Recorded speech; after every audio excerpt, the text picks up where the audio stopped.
नमस्कार दोस्तों, आपका बहुत बहुत स्वागत है। आज बात करेंगे नगीना लोकसभा सीट की। नगीना लोकसभा सीट पर जो समीकरण बदलने दिख रहे हैं बहुजन समाज पार्टी की ओर से और जो समाजवादी पार्टी की ओर से और भारतीय जनता पार्टी की ओर से जो समीकरण बनते दिख रहे हैं, इन तीनों पार्टियों की ओर से। और बता दें कि भीम आर्मी चीफ चंद्रशेखर आजाद की पार्टी आजाद समाज पार्टी की ओर से भी प्रत्याशी की घोषणा की गई है। और आपको बता दें, बहुजन समाज पार्टी ने यहाँ से सुरेंद्र पाल सिंह को उतारा प्रत्याशी और भारतीय जनता पार्टी ने ओम कुमार को उतार कर मैदान में जो अपना लक्ष्य बनाया है 400 पार, तो वो उस पर दिख रही भारतीय जनता पार्टी कमजोर होती दिख रही है। और समाजवादी पार्टी ने मनोज कुमार को उतारकर जहाँ समीकरण बदले, जो कि एक यहाँ पर एक आचार विचार लगाए जा रहे थे कि भीम आर्मी चीफ चंद्रशेखर आजाद के साथ लड़ सकते हैं अखिलेश यादव। जो अखिलेश यादव भीम आर्मी चीफ चंद्रशेखर आजाद को दे सकते हैं टिकट नगीना लोकसभा सीट की, लेकिन ऐसा नहीं हुआ। और जहां पर सपा ने भी अपने प्रत्याशी को मनोज कुमार को उतारकर जहां समीकरण चेंज कर दिया है। और आपको बता दें, कयास लगाए जा रहे थे पिछले दिनों कि बहुजन समाज पार्टी अपने जो कि कोऑर्डिनेटर आकाश आनंद को उतार सकती है, लेकिन ऐसा नहीं हुआ। सुरेंद्र पाल सिंह को उतारकर बहुजन समाज पार्टी ने एक जो अपना जो मिशन था वो उसको बरकरार रखते हुए नगीना लोकसभा सीट पर आकाश आनंद को ना उतारकर सुरेंद्र पाल सिंह को उतारकर जो कि अपना समीकरण बनाया है।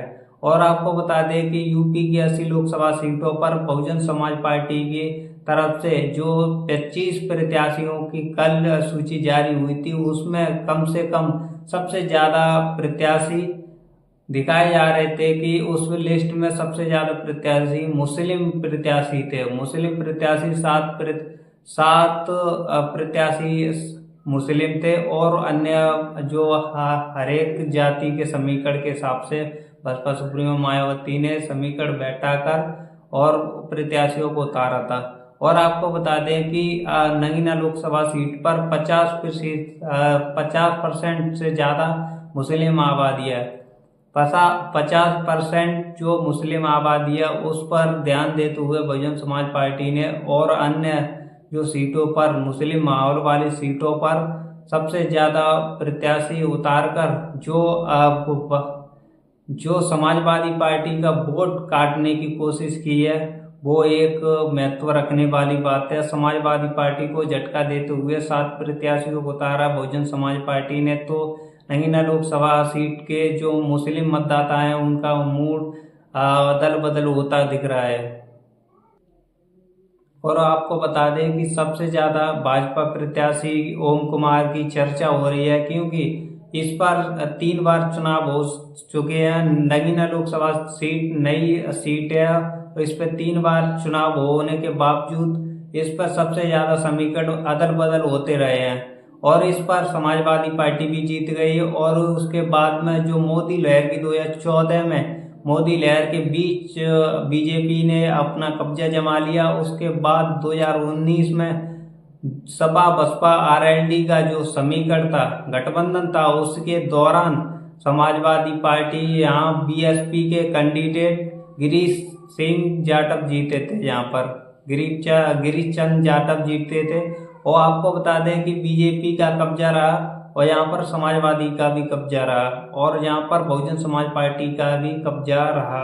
इसी बीच भीम आर्मी चीफ चंद्रशेखर आजाद भी यहाँ से नगीना लोकसभा सीट से लड़ रहे हैं। और नगीना लोकसभा सीट आजाद समाज पार्टी के मुखिया चंद्रशेखर आजाद पूरी नगीना लोकसभा सीट में अपने दम पर ही जो अपना कैंपेन है, गांव चलो का कैंपेन अपना चला रहे हैं। गांव गांव में जा रहे हैं और सभाएं कर रहे हैं और समझा रहे हैं। सभी वोटरों के अपने साथ लाने की कोशिश की जा रही है। मुस्लिम मतदाताओं में जाकर अपनी पैठ बना रहे हैं। भीम आर्मी चीफ चंद्रशेखर आजाद, उन कितना मजबूत कैंडिडेट कोई नहीं दिख रहा नगीना लोकसभा सीट पर। और अब की बार क्या होता है समीकरण। और आपको बता दें, नगीना लोकसभा सीट पर कम से कम 50% सबसे ज्यादा मुस्लिम वोटर है और 50 से ज्यादा और 50 में अन्य दल आ जाते हैं। तो मुस्लिम मतदाताओं को लुभाने के लिए बहुजन समाज पार्टी ने सुरेंद्र पाल सिंह को उतार कर अपनी जो मुस्लिम वोटर को अपनी तरफ लाने की कोशिश की जा रही है। और आपको बता दें कि नगीना लोकसभा सीट पर सबसे ज़्यादा समाजवादी पार्टी को जो वोट देने वाले, जो 80 लोकसभा सीट, यूपी की 80 लोकसभा सीट में से सबसे ज़्यादा वोटर जो मुस्लिम मतदाता समाजवादी को पसंद करते हैं, तो उसको जो समाजवादी पार्टी के वोटर भी अपनी तरफ देख रहे हैं, समाजवादी की तरफ देख रहे हैं मुस्लिम वोटर। और की बार क्या होता है समीकरण, और क्या बदलते समीकरण या समीकरण अलट पलट होंगे कि बीजेपी का पलड़ा भारी रहेगा या आजाद समाज पार्टी का। इससे पहले बहुजन समाज पार्टी का रहा था, और अब की बार बहुजन समाज पार्टी बरकरार अपना जो चुनाव चिन्ह के साथ प्रत्याशी को बचाने की कोशिश करेगी या डूब के चली जाएगी, या फिर आपको बता दें समाजवादी पार्टी यहाँ पर दमदार तरीके से लड़कर अपना वजूद बनाएगी।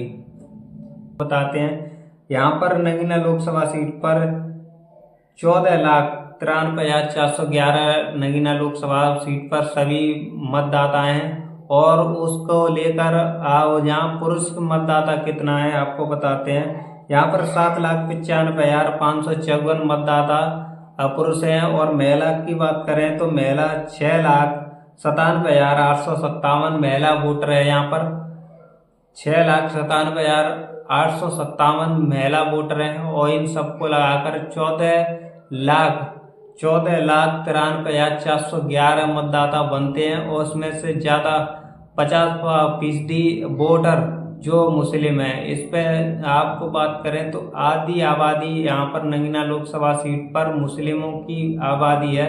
और यहाँ पर सबसे ज़्यादा समाजवादी पार्टी और बहुजन समाज पार्टी यहाँ पर एक साथ लड़ती हैं। तो 2019 के लोकसभा चुनाव को देखकर निकलता हुआ दिख रहा था। पहले जो गठबंधन बनता था 2024 में बनता समाजवादी पार्टी और बहुजन समाज पार्टी का गठबंधन, तो यहाँ पर सीट निकलने के विचार लगाए जा रहे थे। लेकिन अभी अलट पलट हो चुका है, आजाद समाज पार्टी अलग है और भीम आर्मी चीफ अलग हैं। और उसके बाद में बता दें भारतीय जनता पार्टी का जो 400 पार का अब की बार 400 पार का नारा है, वो अपनी जो कामयाबी पाने के लिए वो सारे जो हथकंडे हैं अपना रहे हैं। वो उसको 400 पार के लिए भारतीय जनता पार्टी एड़ी से जोर तक लगा रही है। कम से कम 400 पार के नारे पर कामयाब होगी या नहीं होगी वो तो आगे बताएंगे।